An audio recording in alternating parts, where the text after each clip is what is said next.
Pemirsa TVRI dimanapun Anda berada, senang sekali kami jumpai Anda dalam program obrolan, dan dalam kesempatan pada kali ini kami akan mengangkat tema pengaruh UU Cipta Kerja terhadap peraturan daerah beserta dengan turunannya.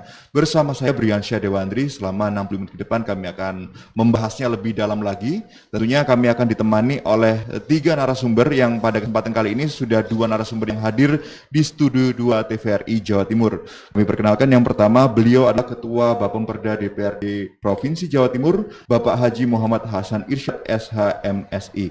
Pak Hasan Irsyad, terima kasih sampun rawuh berkenan. Terima kasih, sama-sama. Siap. Nggih, matur nuwun. Lalu selanjutnya ada tenaga ahli DPRD Provinsi Jawa Timur, beliau adalah Dr. Rusdianto Sesung SHMH. Mas Rusdianto, matur nuwun, sampun rawuh. Sami-sami Mas Brian. Siap, nggih. Dan dalam kesempatan ini pula kami juga akan mengajak Anda untuk menyaksikan tayangan visual mengenai tentang tema kita pada hari ini untuk semakin memperkaya dan bagaimanakah terkait pengaruh UU Cipta Kerja terhadap peraturan daerah beserta turunannya. Berikut ini ya untuk Anda. Dunia kerja Indonesia diramaikan dengan munculnya pembicaraan seputar Undang-Undang RI Nomor 11 Tahun 2020 tentang Cipta Kerja atau yang dikenal sebagai Undang-Undang Cipta Kerja. Undang-Undang Cipta Kerja telah memiliki aturan turunan lengkap berupa 45 peraturan pemerintah dan 4 peraturan presiden. Terdapat peraturan yang sudah mulai diimplementasikan, salah satunya adalah Peraturan Pemerintah Nomor 35 Tahun 2021 yang merupakan turunan dari Undang-Undang Nomor 11 Tahun 2020 tentang Cipta Kerja, yakni mengenai perjanjian kerja waktu tertentu PKWT, alih-daya outsourcing, waktu kerja dan waktu istirahat, serta pemutusan hubungan kerja PHK.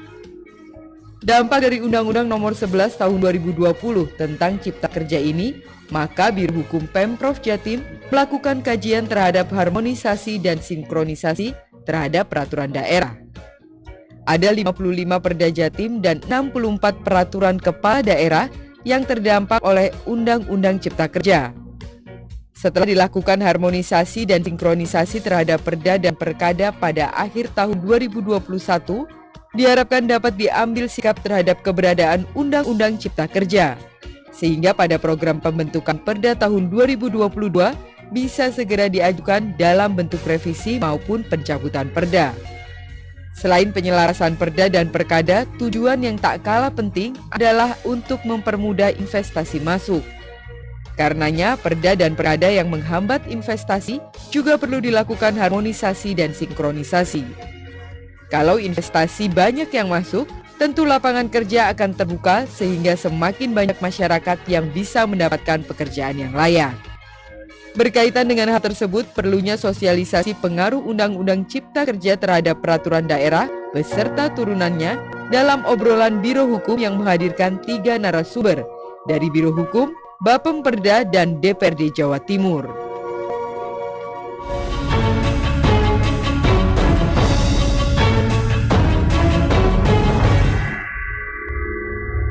Dan itu tadi telah kita saksikan bersama mengenai tentang visual terkait tema kita pengaruh UU Cipta Kerja terhadap peraturan daerah beserta turunannya. Nanti juga akan kita nantikan satu narasumber yang akan hadir juga. Beliau adalah Kepala Biro Hukum Setda Prof Jawa Timur, Dr. Lili Pujiastuti SHMH, yang kita nantikan nanti untuk hadirnya.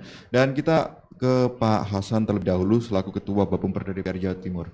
Pak Hasan, boleh kita informasikan terkait Bapemperda ini nanti tugas pokok dan fungsinya seperti apa, Pak? Terima kasih, dan buat para penonton, para pemirsa TVRI di seluruh Jawa Timur yang kami hormati, alhamdulillah pada sore hari ini saya sedang berada di studio TVRI Surabaya. Seperti yang kita maklumi bersama bahwa pada sore hari ini dan kita bincang-bincang tentang masalah dampak daripada Undang-Undang 11 2020 tentang Cipta Kerja.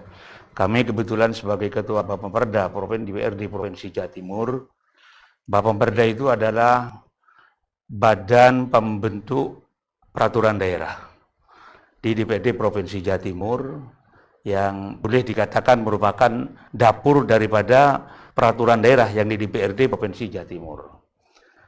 Kita kembali dulu kepada tugas dan fungsi legislatif itu ada 3. Yang pertama, fungsi kita adalah fungsi legislasi.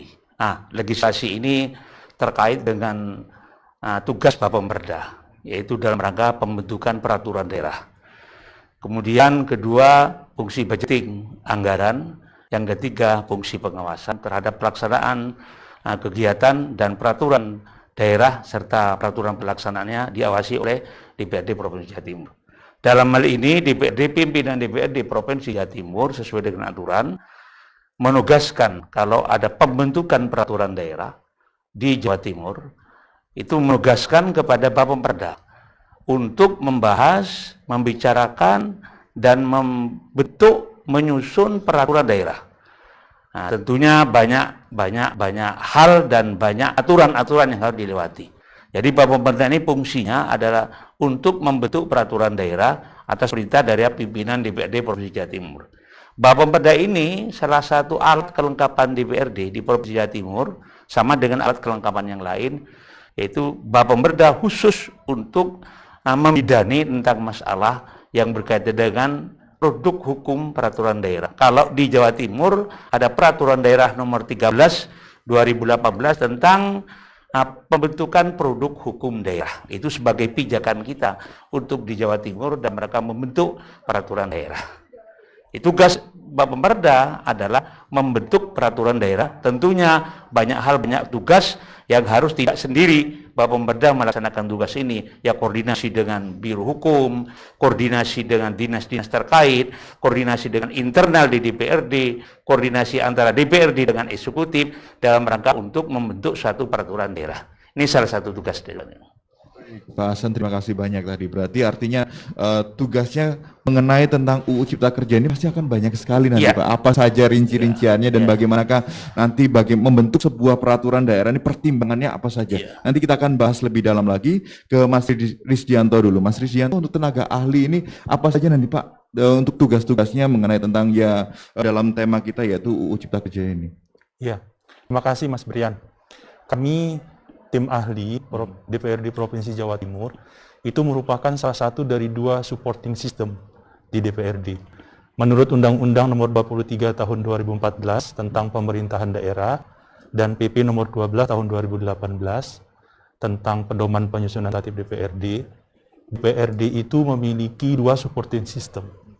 Yang pertama, Sekretariat DPRD dalam rangka pelayanan keuangan dan administratif.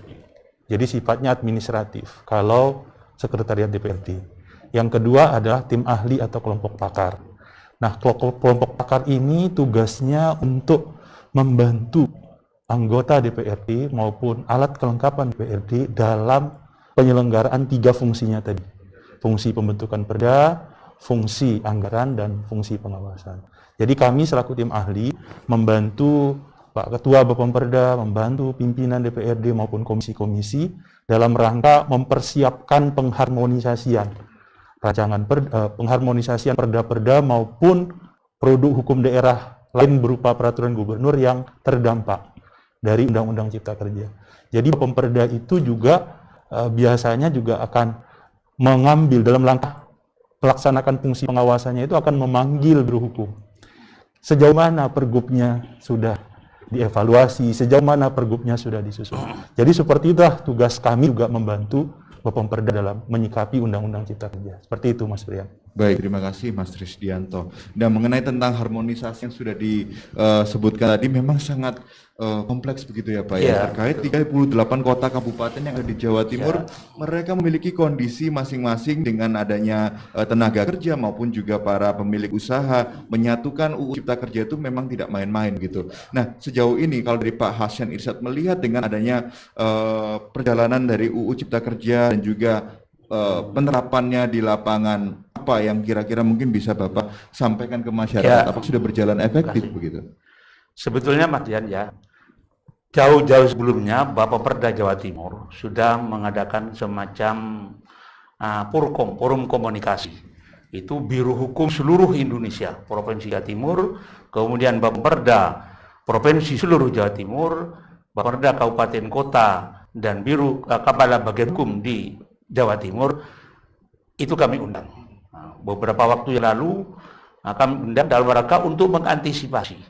Karena ini cukup merupakan pekerjaan cukup berat dalam rangka dampak daripada Undang-Undang 11 tahun 2020 ini terhadap regulasi yang ada di daerah. Kami perkirakan sekitar 60-80% regulasi di daerah ini, termasuk peraturan pelaksanaannya, kemungkinan besar akan mengalami mungkin perubahan, mungkin pencabutan, dan lain sebagainya. Kami sudah mengantisipasi jauh-jauh sebelumnya bahwa ini akan pekerjaan berat. Itu yang pertama. Kemudian yang kedua, kami sudah bolak-balik ke Depdagri, undang Depdagri, dalam rangka untuk mengantisipasi agar supaya yang berkaitan dengan masalah dampak daripada Undang-Undang 11 2020 ini supaya betul-betul dilaksanakan dan segera dimasukkan Properda dalam anggaran tahun 2022 yang akan datang.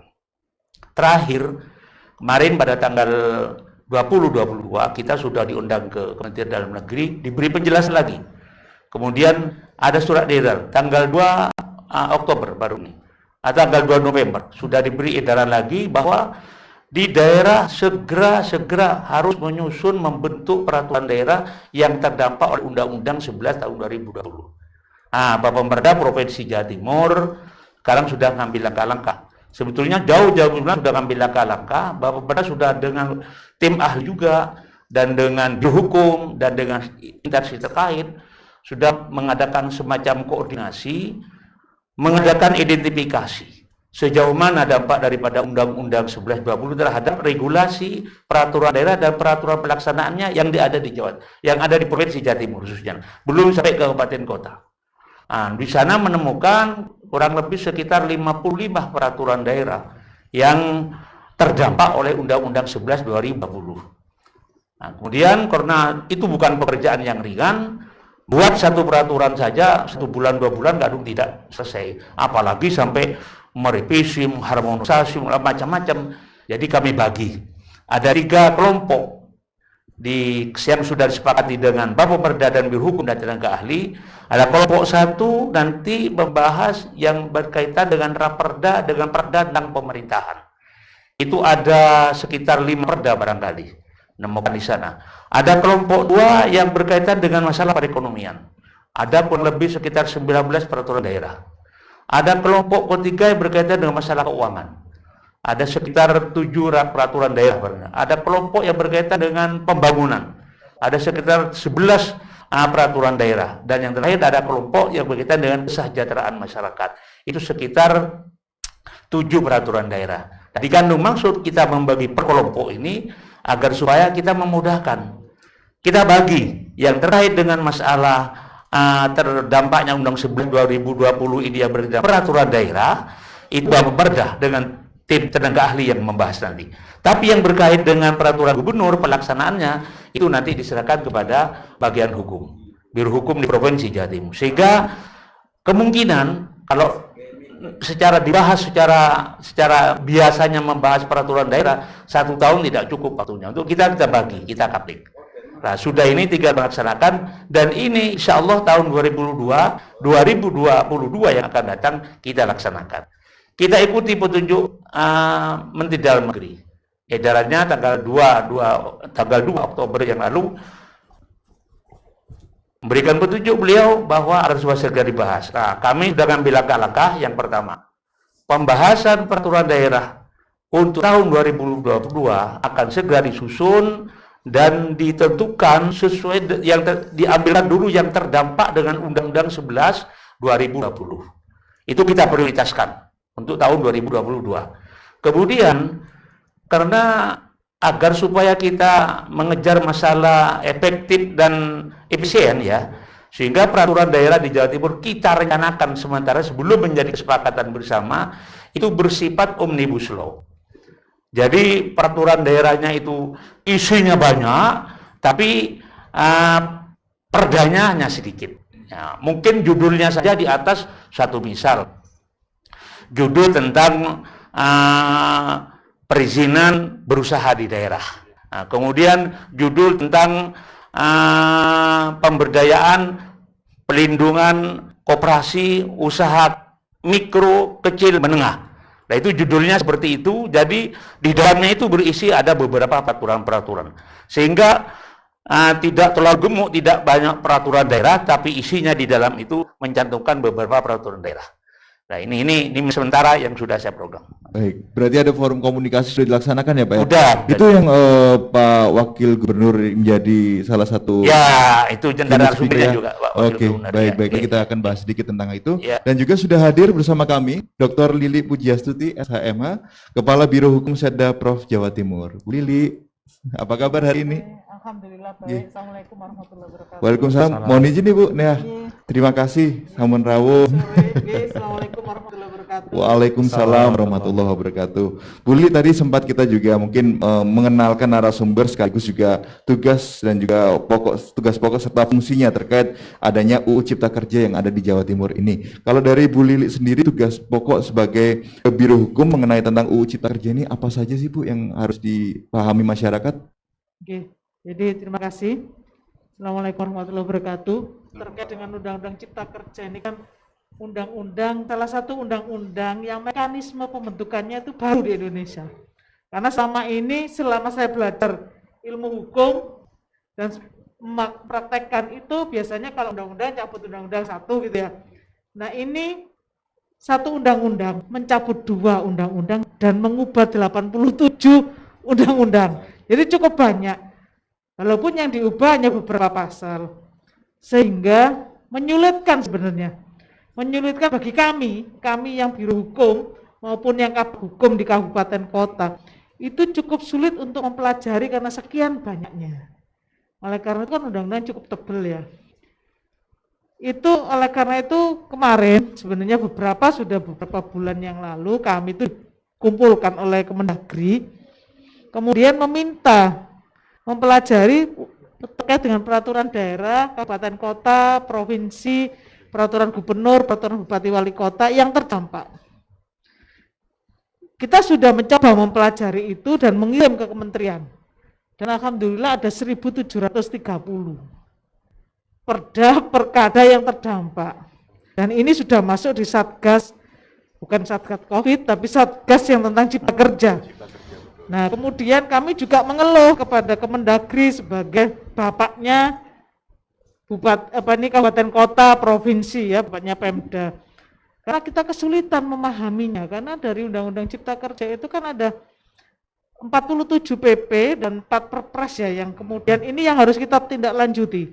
Padahal membacanya itu sulit. Sehingga kami meminta kepada Kemendagri untuk memberikan pedoman saja yang jadi misalnya terkait dengan bangunan gedung, ada lampirannya yang kemudian apa sih yang harus dimuat di situ, terkait dengan tata ruang, terkait dengan perizinan, apa saja sih supaya agak gampang membacanya itu per skupnya itu. Itulah yang, dan ini kita sosialisasi. Hari ini saja dari kemarin Provinsi Jawa Timur Biro Hukum ini mengundang 38 kabupaten kota. Bagian hukumnya sekaligus Ketua Bapumperda hari ini, dan mungkin penutupannya ini nanti sore ini nanti. Kita berdiskusi untuk berkomunikasi masalah apa saja untuk menindaklanjuti. Tadi sudah sampai beberapa, karena kan misalnya salah satu kalau belum ada perdanya nggak boleh narik retribusi. Nah ini padahal pelayanan tidak boleh berhenti. Tapi gara-gara ini kan mengubah perda itu kan ada tahapannya. Nggak cukup langsung hari ini diubah, nggak bisa, harus ada tahapan mulai dari perencanaan, penyusunan. Nah itu cukup panjang. Nah, inilah yang kemudian kita curhatkan ke kementerian, dan ini mungkin masyarakat sendiri juga belum banyak yang paham itu, sehingga kami juga kebetulan alhamdulillah ada sosialisasi. Biro Hukum ini punya 20 kali sosialisasi. Salah satunya adalah sosialisasi juga tentang dampak ini. Misalnya kita fokus ke perizinan. Nanti bagaimana sih perizinan pasca Undang-Undang 11 ini, kemudian fokus tentang bangunan gedung, walaupun bangunan gedung itu kewenangan ada di kabupaten kota. Provinsi tidak punya kewenangan. Tapi karena kita sosialisasi, itu kan kepada masyarakat, itu kita sampaikan juga. Supaya masyarakat update. Iya, walaupun nggak seluruh Undang-Undang Cipta Kerja kita update kan ya satu persatu. Karena kalau kita langsung semuanya, nggak cukup Nggak sehari. cukup untuk Nggak 1 cukup. jam sepertinya Bu Lili Saya ya. malah bingung. Baik, Bu Lili, terima kasih banyak. Nah, itu tadi memang sempat disampaikan juga sebelumnya 38 kota kabupaten kan begitu luas, Bu. Ini juga kondisinya masing-masing juga berbeda. Penerimaan masyarakat juga berbeda terkait hal ini juga. Oke, saya ke Mas Risdianto. Mungkin ini juga jadi PR-nya tenaga ahli akhirnya untuk bisa menemukan formula yang efektif dan efisien terkait mengakomodir semua masyarakat, bahkan untuk bisa melaksanakan adanya peraturan daerah di UU Cipta Kerja yang bisa menguntungkan untuk masyarakat itu sendiri. Dari Mas Risdianto sendiri, langkah apa sih Mas yang sudah dipersiapkan dari tenaga ahli, Mas? Ya, kami tim ahli begitu bulan Februari itu kan terbit kurang lebih 47 PP, 47-48 peraturan pemerintah, plus 4 perpres. Ini sebagai gambaran Mas Prian. Contoh, PP 16 tahun 2021 tentang penyelenggaraan bangunan gedung. Itu hampir 4.000 halaman. Satu PP dengan lampirannya itu 4.000 halaman. Bayangkan. Dan itu terkait dengan penyelenggaraan bangunan gedung, itu bukan rekonstruksi hukum, tapi dekonstruksi. Jadi, pola penyelenggaraan bangunan gedung itu betul-betul berubah 360 derajat. Sehingga memang betul butuh waktu untuk mempelajari. Sehingga ketika daerah dalam melakukan penyesuaian, pengharmonisasian pada peraturan perundang-undangan yang merupakan turunan Undang-Undang Cipta Kerja, itu tidak keliru. Satu. Yang kedua begini, kami tim ahli, seperti yang disampaikan oleh Pak Ketua Bapemperda, itu pada bulan Mei, Juni tahun ini, itu kita sudah melakukan inventarisasi seperti yang disampaikan oleh Pak Ketua tadi. Dan kita menemukan ada 53-56 perda yang terdampak dari Undang-Undang Cipta Kerja. Dan kita klasterisasi awalnya ke 5 bidang. Bidang pemerintahan, bidang perekonomian, bidang keuangan, pembangunan, dan kesejahteraan rakyat. Nah, nanti dari 5 bidang ini, itu nanti seperti yang disampaikan oleh Bapak Ketua tadi, itu nanti akan coba kita omnibus law-kan. Jadi satu perda itu akan mengubah atau mencabut beberapa perda yang 53-56 tadi. Di gambaran kami, itu mungkin misalnya judul perdanya itu misalnya perda tentang perizinan berusaha di daerah, perda tentang perlindungan dan pemberdayaan koperasi UMKM. Nanti perda-perda yang terkait dengan perizinan berusaha yang ada dulu, kita nggak kenal dulu, itu kan sifatnya sektoral. Misalnya perda tentang kelautan, di situ ada izin yang diatur, ada jenis-jenis izin. Sekarang kan tidak. Sekarang itu kalau dia risiko rendah, ya cukup NIB. Kalau risiko menengah rendah, NIB dan sertifikat standar berupa pernyataan. Ini yang akan kita coba nanti untuk penyesuaian. Dan kita tim ahli sudah menyiapkan bahan-bahan itu. Insya Allah nanti ketika di Propemperda 2022 itu mungkin bisa diprioritaskan. Seperti itu Mas Prian.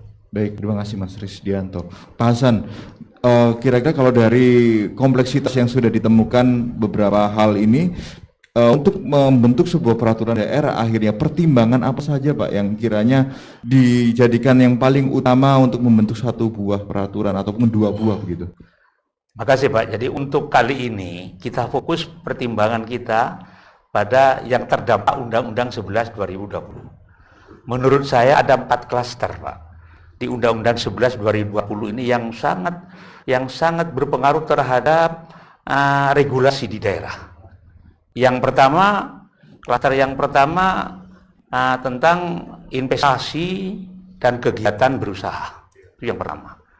Yang kedua tentang kegiatan yang kedua yang terkait dengan masalah yang pertama investasi, kedua tentang tenaga kerjaan. Yang ketiga tentang masalah koperasi, lindungan koperasi, kemudian usaha mikro, kecil, menengah, dan yang keempat adalah kemudahan berusaha. 4 klaster ini. Nah untuk itu nanti harapan kami di Bapperda nanti, arah kami nanti akan memprioritaskan kepada hal yang memang terdampak betul terhadap Undang-Undang 11 tahun 2020 ini. Kemudian dari itu nanti kami insya Allah besok tanggal 25, kalau tidak keliru dengan bagian hukum juga, dengan tim ahli juga, dengan Bapperda, kita akan dengan komisi-komisi di DPRD Provinsi Jawa Timur, kita akan membicarakan masalah ini. Sejauh mana agar supaya tidak mendahulukan perda-perda yang tidak terdampak dengan Undang-Undang 11 2000 dulu. Kita dahulukan dengan undang-undang yang terdampak 11 2020 ini. Ya seperti yang saya katakan tadi, terutama masalah perizinan, koperasi dan lain sebagainya. Nah, kita insya Allah besok tanggal 25 kita bicarakan. Nah, bagaimana kesepakatan kita bicarakan, tidak mungkin kita bicara tahun 2021 ini yang berkaitan dengan pembentukan putusan perdanya yang terdampak 11 2020, kita akan mulai nanti pada 2022. Ini sekarang perdanya kita akan memprioritaskan sesuai dengan anjuran Menteri Dalam Negeri bahwa ini prioritaskan dulu segera supaya segera disusun perda yang memang terdampak oleh Undang-Undang 11 2020. Terima kasih. Baik, Pak Hasan, terima kasih.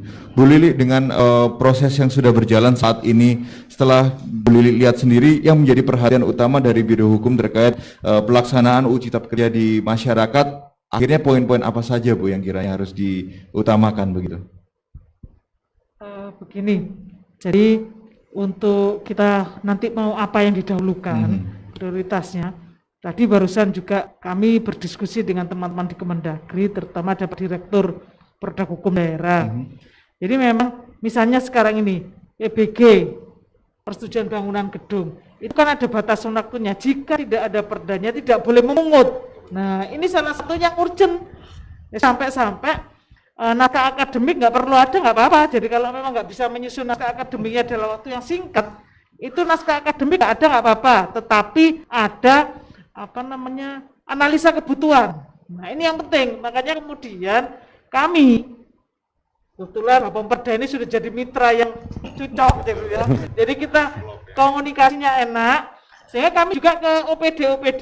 Jadi perangkat daerah mana yang terdampak, terutama kaitannya dengan adanya perubahan dari Undang-Undang Cipta Kerja. Perubahannya yang utama adalah pada kewenangan. Misalnya pariwisata, dulu itu tidak punya kewenangan mengeluarkan izin bidang perhotelan, bidang RHU.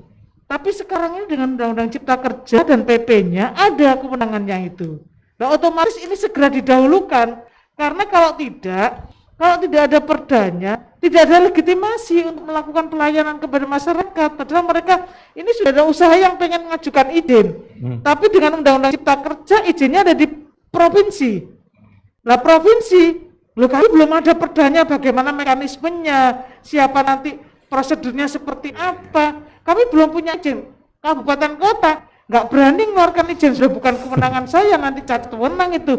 Nah ini juga urgent, makanya kami melakukan analisa kebutuhan yang nanti juga akan disampaikan. Kebetulan ini tenaga ahli dari Bapperda ini juga sangat paham, jadi sehingga well known gitu ya. Gercep ini. Jadi misalnya saya ngomong apa gitu, oh ya sudah ini, nah ini gercepnya cepet gitu ya. Karena guru saya soalnya. Tanggap.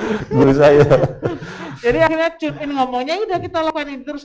Bu, gimana kalau nanti ada perdanya, bentuknya omnibus law? Oh nggak apa-apa, tapi kita tetap melakukan inventarisir, kemudian analisa kebutuhan itu ada. Kebutuhannya karena apa? Karena waktu misalnya. Ada batasan, dok, ada. PP ini menyatakan segera dibentuk paling lama 3 bulan. 3 bulan. Kalau 3 bulan enggak, terus kita nggak boleh ngapa-ngapain. Nah ini kan, jadi itu yang kita dahulukan. Perintah dari peraturan di atasnya, kemudian ada batasan waktu yang harus dikerjakan. Ini jadi prioritas juga. Itu supaya intinya apa? Kewenangan yang diberikan kepada pemerintah daerah ini dengan adanya perubahan Undang-Undang Cipta Kerja tidak menghentikan pelayanan kepada masyarakat. Itu yang paling penting.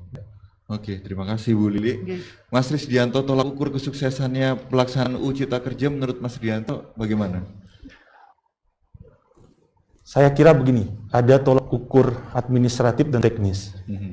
Tolak ukur administratif itu tentu sejauh mana dan seberapa cepat pemerintah daerah itu melakukan harmonisasian, penyelarasan atau penyesuaian produk hukum daerahnya terhadap Undang-Undang Cipta Kerja dan turunan. Karena memang ini butuh waktu dan kejar-kejaran dengan waktu. Butuh waktu itu karena waktu belajar, Mas. Tadi seperti yang disampaikan Bu Kabiru, bayangkan kita ada 47 atau 48 PP, 4 Perpres, plus 171 peraturan menteri. Itu luar biasa dampaknya. Jadi butuh waktu dan kejar-kejaran dengan waktu. Yang kedua adalah tolak ukur yang sifatnya teknis. Tolak ukur yang sifatnya teknis atau substantif itu ialah ruh atau arah atau kemauan dari Undang-Undang Cipta Kerja itu bisa langsung dieksekusi di daerah. Misalnya percepatan dan kemudahan berusaha. Bagaimana berusaha di daerah melalui online single submission itu sudah bisa dilaksanakan. Tidak berhenti pelayanan. Tetapi juga ya harus ada dasarnya karena saat ini banyak kewenangan yang dulu provinsi tidak berwenang menjadi kewenangan provinsi.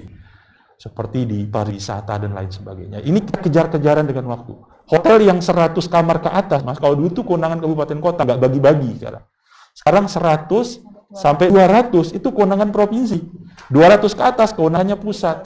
Termasuk pengawasannya itu juga kewenangan provinsi. Cuman pajaknya dapatnya kabupaten kota. itu enaknya. Jadi pajak hotel, pajak hiburan. Restoran juga begitu. Sekian sampai sekian kabupaten kota, sekian sampai sekian provinsi. Dan lain sebagainya banyak. Kira-kira itu, Mas. Jadi administratif dan teknis atau substantif ini dua-duanya harus jalan. Berarti diharapkan adanya percepatan dan lompatan begitu ya, Pak? Iya. Gitu ya. Pak Hasan, ini akhirnya PR-nya lebih banyak lagi untuk bisa melaksanakan percepatan lompatan tersebut. Bentuk koordinasi bersama dengan tim-tim lain, lembaga-lembaga lain seperti apa Pak sejauh ini, Pak? Itu mutlak, Pak. Harus dilaksanakan. Bentuk koordinasi. Yang penting sekarang kemauan dan kesungguhan daripada yang terkait dengan masalah pembentukan penyusunan peraturan daerah ini. Nah, sekalipun tadi disampaikan oleh Ibu Biro Hukum bahwa belum ada kejelasan yang terkapling-kapling tentang masalah pembangunan, masalah izinan ini. Nah, ini sekalipun itu belum ada, ini harus ada kemauan yang besar dari kita agar supaya segera kita paling tidak kita nyicil. Nah, sekarang Biro Hukum ini boleh dikatakan tiap hari. Biro Hukum ini mengadakan sosialisasi yang terkait dengan masalah Undang-Undang 11 2020 ini agar tidak terlalu ketinggalan di kabupaten kota. Ini provinsi pun juga masih belum. Jadi menurut saya kemauan harus ada dan betul harus segera dilaksanakan. Kalau ini ditunda-tunda, yang disampaikan Pak Doktor tadi ini dimakan dengan waktu kita. Waktunya sudah habis, jadi kita belum sampai membahas satu pun belum dapat. Nah, ini harus ada kemauan kita untuk membahas ini. Baik, kemauan dan inisiatif. Kemauan dan inisiatif tentunya dibentuk dalam koordinasi dengan segala pihak. Tentunya Bapak Perda dengan bagian hukum ini rutin sekali, Pak. Baik. Rutin sekali dalam rangka konsultasi tentang masalah Undang-Undang 11 2020 dengan tenaga ahli ini juga. Baik Pak Hasan, terima kasih. Nanti saya ke Bu Lili bagaimana nanti Biro Hukum mengakomodir semuanya ini sebaik-baiknya dan upaya terbaik apa yang dilakukan. Nanti dulu kita akan jeda terlebih dahulu setelah pariwara berikut ini. Indonesia, negeri yang dikenal dengan Zamrud Khatulistiwa, negeri 1000 pulau, negeri dengan pesisir pantai bak mutiara yang indah. Namun, Indonesia juga menjadi negeri yang rawan dengan bencana. Semuanya bisa kita hadapi dan atasi apabila kita sadar bahwa kita berada di wilayah dengan potensi bencana. Waspadai dan kenali bencana di sekitar Anda sebagai upaya untuk meminimalisir dampak yang diakibatkan. Mari bersama waspada bencana.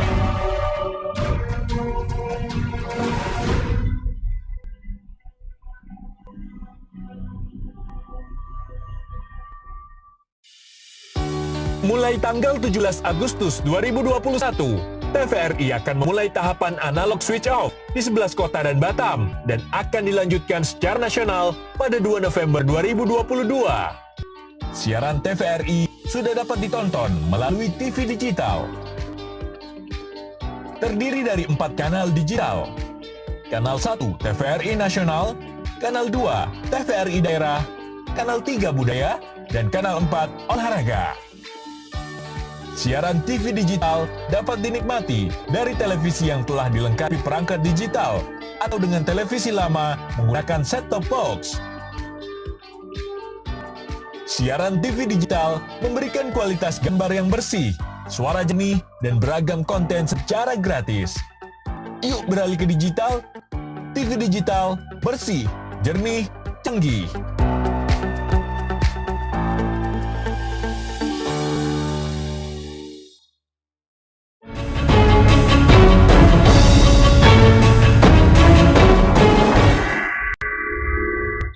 Anda masih bersama kami dalam program obrolan dan dalam kesempatan ini kami membahas terkait pengaruh UU Cipta Kerja terhadap peraturan daerah beserta dengan turunannya. Masih bersama dengan 3 narasumber kami, yaitu beliau adalah Dr. Li Pujiastuti, Bapak Haji Muhammad Hasan Irsyad, dan juga Dr. Rusdianto Sesung yang sudah hadir di studio 3 TVRI. Dan kembali kita melanjutkan perbincangan kita kepada Bu Lili. Nah, Bu Lili, bagaimanakah Biro Hukum akhirnya mengakomodir dari segala kebutuhan-kebutuhan antar seluruh aspek ini dan juga melakukan usaha terbaiknya dalam rangka UU Cipta Kerja ini? Matur nuwun. Jadi kalau tugasnya Biro Hukum itu beda dengan bagian hukum loh di kabupaten kota. Biro Hukum menindaklanjuti Undang-Undang 11 2020 ini kita punya fungsi 3 sebenarnya, tapi yang berkaitan 2. 1, koordinator untuk penyusunan produk hukum provinsi sendiri. 2, memfasilitasi perda kabupaten kota. Nah, ini berat bagi kami. Karena kabupaten kota pasti kan juga akan menindaklanjuti perda-perda mereka maupun peraturan kepala daerahnya, Perbub dan Perwali yang terdampak. Dan mereka akan mengirim ke kami untuk fasilitasi. Kami pasti kan akan memberikan mengevaluasi atau menganalisis dulu. Ini sesuai enggak itu. Itu sudah kerja berat karena 38 kabupaten kota. Bayangin, kita ini misalnya Provinsi Jawa Timur 13 perda dan 38 peraturan gubernur. Kalau itu semua diajukan, belum lagi kabupaten kota yang ada yang 22, ada yang 40 yang terdampak. Makanya ada pemikiran bagaimana kalau perubahan itu bentuknya omnibus law. Sehingga akan memudahkan, jadi satu perda mengubah ada 10 perda. Kan ini juga dari 30 itu juga sesuai dengan tujuan omnibus law, yaitu adanya penyederhanaan regulasi. Jadi dengan hal itu yang terjadi. Kami ada 2 tadi saya katakan. Makanya tidak henti-hentinya kami berkonsultasi atau berkoordinasi dengan kementerian. Karena dari kementerian kami tetap mohon Pak petunjuk ada dari masing-masing kementerian untuk mempermudah kami dalam mempelajari Undang-Undang 11 2020. Kan tadi ada banyak klaster ya, 11 klaster. Kemudian masing-masing kementerian itu mengeluarkan permen yang isinya beda. Tadi seperti bangunan, persetujuan bangunan gedung, itu dengan 4.000 halaman.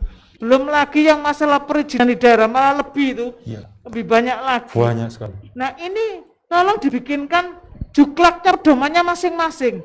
Itu akan kami gunakan, walaupun misalnya bangunan gedung itu bukan kewenangannya provinsi, kewenangan kabupaten kota. Tapi saya perlu belajar. Untuk apa?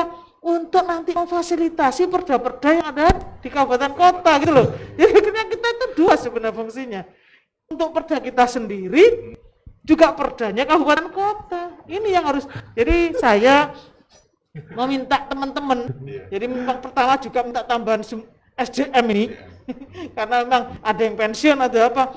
Kedua, sering berkoordinasi dengan pusat, pemerintah, Kementerian Dalam Negeri. Kemudian yang untuk perdanya provinsi sendiri atau peraturan gubernur dengan Bapemperda dan OPD. Jadi misalnya dengan OPD Dinas Pariwisata, dengan adanya perubahan kewenangan itu, kami minta Dinas Pariwisata untuk membuat metriknya. Apa saja sih Pak? Jadi ini tidak semuanya di bagian Biro Hukum. Kalau Biro Hukum semua yang buat mungkin bisa kelenger semua. Jadi masing-masing OPD yang kemudian berkoordinasi dengan kami. Jadi tugas ini bukan sentralnya di Biro Hukum. Biro Hukum hanya koordinator. Sehingga kita berkomunikasi dan kemudian berkoordinasi dengan OPD lain dan OPD terkait. Jadi misalnya nanti terkait dengan perizinan berusaha. Ini ada BMPTSP. Kemudian ada OPD-OPD yang mengeluarkan izin itu. Ini kan pasti akan kita ajak berdiskusi, berkomunikasi, semuanya berkoordinasi. Itu. Jadi Biro Hukum memang berat, tetapi tidak kerja sendiri. Kita kerjanya bareng, teamwork gitu, supaya nantinya perda ini kan dilaksanakan oleh perangkat daerah, bukan Biro Hukum yang melaksanakan. Nah kalau waktu ngepas baju nggak cocok, nggak enak dipakainya. Jadi kalau yang membuat yang ngepas badannya adalah OPD-nya sendiri, maka kalau perda ini jadi pasti bisa enak dipakai. Nah itu, makanya akhirnya fungsinya mengakomodir dari berbagai sudut. Oke, baik. Mas Rusdianto, kalau kita melihat dengan fenomena yang sampai saat ini, sebenarnya kalau Mas Krisdianto sendiri sebagai tenaga ahli, optimis nggak sih Mas kita bisa akhirnya memecahkan UU Cipta Kerja ini menjadi sesuai dengan apa yang kita harapkan? Kami tim ahli selalu optimis, Mas. Ini semangatnya anak muda. Semangatnya memang luar biasa. Jadi begini, kami itu, kita ambil contoh. Di Bapemperda 2020 itu, di tempat ini kita pernah mensosialisasikan Perda nomor 2 tahun 2020 tentang perubahan Trantipu. Itu tidak sampai 3 minggu kita susun. Dan itu yang menjadi dasar bagi provinsi dan kabupaten kota untuk penegakan protokol kesehatan. Jadi ada sidang lapangan di mana-mana, sidang di tempat. Itu kan kinerjanya Bapemperda. Dan begitu kami diberikan timeline, katakanlah Pak Ketua, Mas Ros, kita harus kerja ini 3 minggu, pimpinan juga bilang 3 minggu, kami biasanya kurang dari 3 minggu itu sudah harus selesai. Jadi seperti itu kerja tim ahli, dan kita harus siap memang. Karena memang tugas kami selaku tim ahli adalah supporting system bagaimana DPRD dan anggota DPRD itu bisa menjalankan atau melaksanakan tupoksinya. Begini, yang tambahan informasi begini, beberapa kabupaten kota juga kadang konsultasi ke kami, dan informasi Ibu, itu salah satu kota, misalnya kota Mojokerto, saya sarankan, karena mereka bingung terkait dengan anggaran, nggak punya anggaran, perda yang terdampaknya banyak, anggaran nggak cukup. Saya bilang omnibus law saja, itu lebih efektif, lebih efisien. Sehingga dengan memang butuh effort yang luar biasa nih. Bayangkan satu perda nanti kita akan merubah, mencabut beberapa perda. Seperti itu, Mas. Dengan berbagai pertimbangan yang ada. Baik, Mas Krisdianto. Pak Hasan, sejauh ini Pak Hasan dengan monitoring Pak Hasan juga di Ketua Bapemperda sendiri melihat masyarakat di Jawa Timur sendiri, tuntutan apa saja sih Pak yang mereka harapkan, dan juga mungkin ada kemauan permintaan apa saja yang mungkin Bapak dengar sejauh ini, Pak? Ya. Khusus untuk terkait dengan dampak Undang-Undang 11 2020, itu memang teman-teman Bapperda di kabupaten kota itu memang ada sebagian yang memang menunggu sejauh mana kegiatan, karena cara membacanya dan cara menganalisanya beda tentunya kabupaten kota dengan provinsi. Tapi bagaimana tidak, di kabupaten kota ini juga menunggu sejauh mana kalau saya datang ke daerah, Pak, gimana yang terdampak dengan Undang-Undang 11 Perda di sini dengan peraturan bupatinya ya apa? Ya belum sampai ke tingkat detail sekali, Pak. Saya masih nunggu dari provinsi. Ya untuk itu memang ini bukan pekerjaan yang ringan sekali, Pak. Tapi kalau saya katakan tadi, kalau memang ada kemauan dari kita sudah di Bapemperda itu sudah mulai dari perencanaan, penyusunan, akan melaksanakan kegiatan dan pelaksanaan dan pembahasan, kita akan segera melaksanakan. Sehingga nanti ini merupakan monster kepada kabupaten kota, sehingga kalau dimulai oleh kabupaten kota, oleh provinsi, maka kabupaten kota nanti juga akan merespon ini. Sementara ini, Pak. Perlu nggak Pak adanya forum komunikasi lagi, Pak, lanjutan? Saya memang merencanakan adanya forum sudah tempoh hari pada 3 minggu yang lalu, kami ingin mengulangi lagi agar karena ini sudah ada baru Dirhukum dengan Bapperda sudah diundang oleh Kemendagri. Kemudian ada edaran lagi dari Kementerian Dalam Negeri agar supaya segera istilahnya. Nah, kami ingin sejauh mana lihat situasi, dan karena akan mengadakan lagi itu terbentur dengan masalah COVID-19 ini. Tempoh hari sekarang kalau memang situasinya memungkinkan, bukan tidak mungkin, itu akan saya programkan lagi untuk Bapemperda dan Dirhukum di Indonesia ini nanti. Baik, Pak Hasan, terima kasih. Bu Lili, bicara soal sekarang ini, akhirnya jangka pendek, jangka panjang langkah dari Birhukum apa saja, Bu, mengenai tentang UU Cipta Kerja? Mungkin sudah adakah program-program nanti rincian di tahun ini terakhir atau tahun depan begitu? Iya, jadi untuk programnya pertama kan kita sudah diminta oleh Kemendagri berapa perda dan berapa peraturan gubernur. Kami sudah menyetorkan. Kita 13 dulu yang terdampak ini. Nah, nanti 13 ini dengan tenaga ahli Dewan dan Bapemperda, kita melihat, nanti perizinan berusaha di daerah. Ini kan pasti ada beberapa perda yang katut. Jadi misalnya ada 5 gitu kan. Jadi 13 ini, 5 itu sudah bisa satu perda nih, itu bisa mencabutnya gitu loh. Jadi artinya kita sudah lakukan. Kita sudah melakukan inventarisasi dulu 13 yang sudah kita kirim. Kemudian nanti ini akan setelah dibahas nanti di Bapemperda yang rencana besok itu kan tujuannya untuk itu, mana saja, terus perda apa yang terkait. Jadi kami memang melakukan evaluasi juga terhadap perda-perda kami. Karena perda itu kan ada yang obesitas, ada juga yang expired ya biasanya. Karena dengan adanya perubahan peraturan undang-undang terutama, ternyata oh ini expired ini. Karena memang sudah kewenangannya nggak ada. Jadi nggak perlu ini harus dicabut nanti. Nah itu kan ikut juga nantinya di dalam itu. Jadi kita pertama lakukan analisis dan evaluasi terhadap perda-perda kita sendiri, terus kemudian peraturan gubernur itu sudah kita lakukan. Tapi ini dan selanjutnya adalah nanti masuk di Bapemperda untuk tahun 2022 karena ini kan sudah akhir tahun. Dan Desember ini sudah ada persetujuan ini. Betul. Yang perda apa saja. Nanti itu akan di perda program perencanaan itu apa saja. Nah ini setelah itu kita bagikan kepada OPD yang terkait nanti juga mungkin ada yang inisiatifnya Dewan, ada inisiatif Dewan, mungkin juga ada yang di eksekutif. Terus kita akan bekerja sama, saya mengkoordinasi dengan perangkat daerah lainnya yang terkait di situ. Nah ini sedangkan tadi yang langkah yang kedua tadi yang terkait dengan tugas saya juga sebagai Biro Hukum dengan memfasilitasi kabupaten kota, ini kita lakukan juga. Nah, oleh karena itu makanya untuk mempermudah komunikasi, saya juga ada aplikasi. Klinik Penaku, klinik penanganan hukum. Klinik Penaku itu klinik penanganan hukum. Okay. Di situ kami membuat aplikasi di mana kabupaten kota di Jawa Timur, yang Pacitan, yang kan tidak perlu datang ke Surabaya. Betul. Jadi kalau misalnya ada usulan, ada konsultasi atau apapun, dia cukup bisa dengan klik di aplikasi tersebut. Dan kami sudah bagi 3 bagian. Kalau terkait yang kabupaten kota, ada bagian Binwas, itu yang jadi operatornya, nanti itu yang menjawab.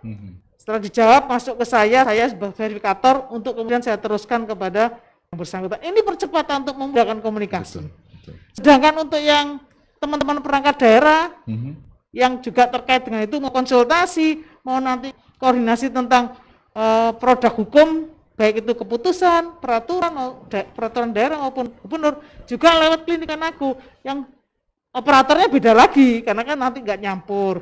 Nah, juga itu akan melakukan, belum lagi untuk penanganan hukum. Jadi kita tidak hanya rutinitasnya, tapi kita juga mencoba melakukan inovasi, jemput bola begitu ya. Iya, jadi kan katanya sama kayak WSS ya. Kita menghindari adanya tatap muka yang ini. Jadi cukup memudahkan. Karena kalau pikir, Bu, kalau mau Pacitan mau ke Surabaya lumayan nih waktunya. Nah udah dikirim aja kan lewat itu. Itu kan nggak butuh berapa menit, malah detik ya. Dia bisa masuk ke kami, langsung kami lakukan verifikasi, kita dapat. Setelah kita jawab ya sudah kita kirim balik. Kalau misalnya itu hanya cukup norek atau mengajukan undangan apa, itu kan cukup dengan itu. Betul. Jadi itu yang sudah kita kerjakan, tapi tetap ini masih ada kekurangan, maka tahun depan kita perbaiki lagi. Optimalisasi lagi. Iya, kita perbaiki lagi apa sih yang kurang gitu loh. Dan mungkin sekarang ini masih senang, Bu, saya senang datang ke sana silaturahmi. Besok tahun depan saya wajibkan semua gitu. Jadi datang monggo, tapi wajib untuk masuk ke aplikasi itu karena pertama saya memiliki arsip. Saya memiliki jadwal jelas karena kadang-kadang saya sudah 3 bulan kok nggak selesai fasilitasinya, ternyata baru kemarin dikirim. Sampai lapor kadang, telepon, Bu ini tolong dibantu, siap, saya buka, belum ada permohonan. Nah kayak gini kan akhirnya lewat aplikasi kita punya bukti kan, oh belum masuk, oh sudah masuk. Itulah yang mungkin untuk memperbaiki kinerja kami. Oke, jadi akhirnya merangkul digitalisasi nih Bu ya. Ya, tidak hanya hukum saja, tapi kita juga ada aplikasi digital. Oke, Bu Lili, kalau dari tadi kabupaten kota kan sering juga mengajukan perda itu tadi ya. Yang sering menjadi diajukan itu tentang apa Bu? Yang sering mungkin Ibu temui dan juga ingin segera diurus gitu loh. Ya rutinitas mesti ada. Perda APBD rutin itu sudah. Kalau enggak gajian nanti ya. Ada perda APBD. Terus kalau misalnya peraturan bupati tentang gaji ke-13 atau THR, ini kan pasti betul. Dan itu mesti cepat. Kenapa? Ya saya bekerja dengan hari rayanya, jadi sebelum hari lebaran kita sudah harus fasilitas sudah. Nah, sedangkan yang lain-lain itu juga perintah undang-undang. Jadi sekarang ini mungkin yang akan banyak itu adalah terkait dengan PBG, persetujuan bangunan gedung, kemudian retribusi persetujuan bangunan gedung, sama retribusi izin mempekerjakan tenaga kerja asing. Karena ini memang dibatasi, kalau tidak ada perdanya tidak boleh memungut. Padahal pelayanan itu ada. Mohon maaf ya, ini nanti takutnya orang mumpung belum ada perdanya, kan nggak ditarik retribusi. Betul. Nah, padahal mohon maaf, retribusi tadi itu kan sebenarnya satu, tidak hanya terkait dengan memungut uangnya masyarakat, tetapi juga terkait dengan apa? Pengawasan terhadap pembangunan itu loh. Iya. Jangan sampai pembangunan nanti menimbulkan gangguan bahaya bagi lingkungan sekitar atau masyarakat sekitar. Itu yang penting sebenarnya. Betul. Ya, itu memang kewenangan kabupaten kota, dan ini pasti akhir tahun atau tahun depan ini banyak terkait yang mengajukan hal itu. seperti pengajuan iya, itu ya. sama perizinan. Itu paling banyak. Baik, untuk baik. sementara ini. Baik, Gitu. terima kasih Bu Lili. Ini banyak ternyata tugas. Nah, dengan seperti ini kan akhirnya masyarakat tahu Bu, oh seperti ini case-case yang dihadapi oleh masing-masing dari Bapak maupun Ibu juga terkait dengan UU Cipta Kerja dan lain sebagainya. Nah, ke Mas Risdianto, Mas, ternyata kalau kita lihat juga masyarakat ini sebagian besar juga kurang paham mengenai tentang UU Cipta Kerja, dan apakah ini sudah diterapkan, apakah ini bagaimana ini? Kalau dari Mas Risdianto sendiri mungkin bisa menyederhanakan terkait memahami, memberikan pemahaman kepada masyarakat. Seperti apa sih Mas sebenarnya UU Cipta Kerja itu? Undang-undang Cipta Kerja itu roh utamanya itu selain ketenaga kerjaan, itu adalah kemudahan berusaha, peningkatan ekosistem investasi atau iklim investasi, kemudian perlindungan terhadap koperasi UMKM. Itu yang paling utama. Sehingga kalau mau yang lebih sederhana, yang paling cepat kelihatan itu ialah pada kemudahan perizinan. Itu yang paling cepat. Jadi masuk ke OSS. Kita punya pengalaman Mas Prian. 2018 sebelum, kan OSS itu kan sudah ada di 2018. Itu melalui PP 24 2018. Nah, Provinsi Jawa Timur itu langsung bergerak cepat. Kita bergerak cepat, kemudian DPP TSW, Komisi C pada waktu itu mengusulkan Raperda tentang penanaman modal. Lalu kemudian kita cepat menyelesaikan, kita sesuaikan dengan PP 24 2018, akhirnya jadilah Perda nomor 1 tahun 2019 tentang penanaman modal. Intinya Provinsi Jawa Timur itu sangat responsif dalam menindaklanjuti atau memproses perintah peraturan perundang-undangan yang lebih tinggi. Nah, saya kira bagi warga masyarakat yang kesulitan memahami Undang-Undang Cipta Kerja, itu saat ini sebenarnya banyak hal yang bisa dilakukan. Misalnya di website lamannya OSS itu sudah banyak terpampang informasi bagaimana Undang-Undang Cipta Kerja, kemudian apa saja regulasinya, kaitan antara satu regulasi dengan regulasi yang lain, bagaimana mengurus perizinan dan lain sebagainya. Itu ada di websitenya OSS. Begitu ya. Jadi ya, oss.go.id, ya, online single submission. Oke, oss.co.id untuk masyarakat. Karena pasti juga beberapa pemirsa TVRI juga akhirnya ingin tahu kalau dengan ada penjelasan ini kok begitu banyak penjelasan apa sih sebenarnya UU Cipta Kerja itu. Baik, terima kasih Mas Risdianto. Pak Hasan, Pak, ini juga akhirnya mengerucut terhadap tema kita pada hari ini terkait UU Cipta Kerja dan juga pengaruh-pengaruhnya. Untuk kedepannya nanti, apa saja sih Pak yang akan langkah dari Bapemperda lakukan, dan juga mungkin nanti harapan di tahun depan 2022 ini seperti apa saja? Terima kasih. Seperti yang katakan, besok ini kita mulai Pak, akan membahas tentang masalah sejauh mana, agak teknis besok itu kita bicara tentang dengan Biro Hukum dan tenaga ahli dan komisi-komisi tentang masalah Propomperda yang harus segera dibahas. Nah, saya mengistilahkan di Bapemperda bahwa tahun 2022 ini adalah merupakan tahun hukum, Pak. Ya, karena bagaimana tidak, ada sekian 50 peraturan daerah yang terdampak oleh undang-undang. Ini bukan main pekerjaan ini. Dan ini harus dikerjakan pada tahun 2022. Maka istilahnya kami tahun 2022 ini adalah merupakan tahun hukum. Ya, jadi tapi harapan kami tidak hanya ini koordinator ditangani oleh bagian hukum saja, Bapemperda saja, semua yang terkait dengan instansi, karena kami tidak tahu Di bagian perekonomian, apa yang terdampak dengan Undang-Undang 11 2020 ini? Di bagian pendidikan, apa yang terdampak dengan Undang-Undang 11 2020? Di dinas ini kami mohon dengan hormat supaya ada kesamaan sikap dengan kita dalam rangka untuk mempercepat pembahasan daripada raperda yang terkait dengan Undang-Undang 11 tahun 2020 ini. Karena pekerjaan kita bukan main, Pak, tahun 2020 ini. Tahun 2022 ini cukup banyak sekali. Dan tentunya tidak hanya ngurus masalah ini, tentunya kan ada kegiatan-kegiatan rutinitas yang memang dikerjakan oleh Dewan Legislatif itu sendiri. Beliau teman-teman ini kan sebagai aspirator, tentunya aspirasi ini dibahas, tidak tiap hari membahas ini yang berkaitan dengan Undang-Undang 11 2020 ini. Kami yakin tapi insya Allah ya. Mudah-mudahan, amin Pak Hasan. Bu Lili, untuk closing statement, pernyataan penutup pada kesempatan kita berbincang di hari ini, apa yang ingin Bu Lili sampaikan terkait UU Cipta Kerja dan juga peranan Biro Hukum ke depannya? Ya, terima kasih. Jadi begini, kalau kita melihat beberapa waktu sebelum lahirnya Undang-Undang Cipta Kerja, itu banyak sekali gejolak, karena kita mungkin belum, karena undang-undang ini memang tadi saya katakan mekanismenya adalah mekanisme yang berbeda dan baru kali ini. Jadi selama sejarah Indonesia ini berdiri, mekanisme perubahan dengan Omnibus Law ini ya baru kali ini. Maka ada banyak kesulitan dalam memahami.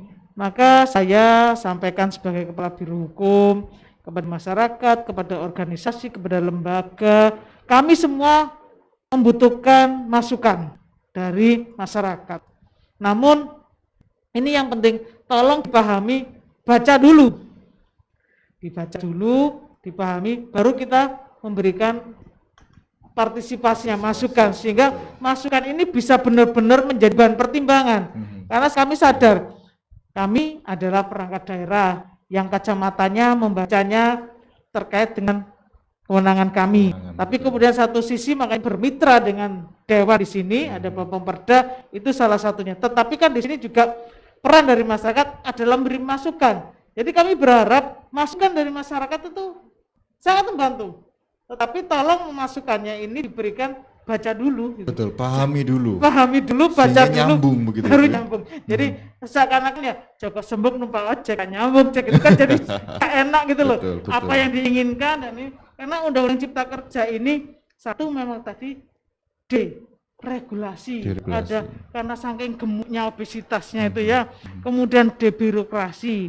Kemudian adanya pelayanan kepada masyarakat yang lebih cepat khususnya perizinan. Jadi semuanya kembali pada kesejahteraan sebenarnya. Baik. Kita tahu itu. Terima Salah kasih. satu upaya untuk memahaminya adalah dengan sosialisasi yang bisa kita lakukan pada sore hari ini. Terima kasih banyak Dr. Lili Pujiastuti, Bapak Haji Muhammad Hasan Irsyad dan juga Dr. Rusdianto Sesum untuk waktunya. Mudah-mudahan pembicaraan kita bermanfaat untuk masyarakat memahami UU Cipta Kerja dan sinergi koordinasi untuk seluruh lini bisa berjalan dengan sebaik-baiknya semaksimal mungkin dalam rangka untuk juga membuat sebuah peraturan daerah yang bijaksana yang bermanfaat untuk masyarakat. Amin, amin. Dan saudara, itu tadi perbincangan kita dalam topik obrolan pada kesempatan kali ini. Semoga bisa bermanfaat untuk Anda. Terima kasih atas kebersamaan Anda. Saya Brian Syedewantri mewakili kerabat kerja, pamit undur diri dan selamat sore.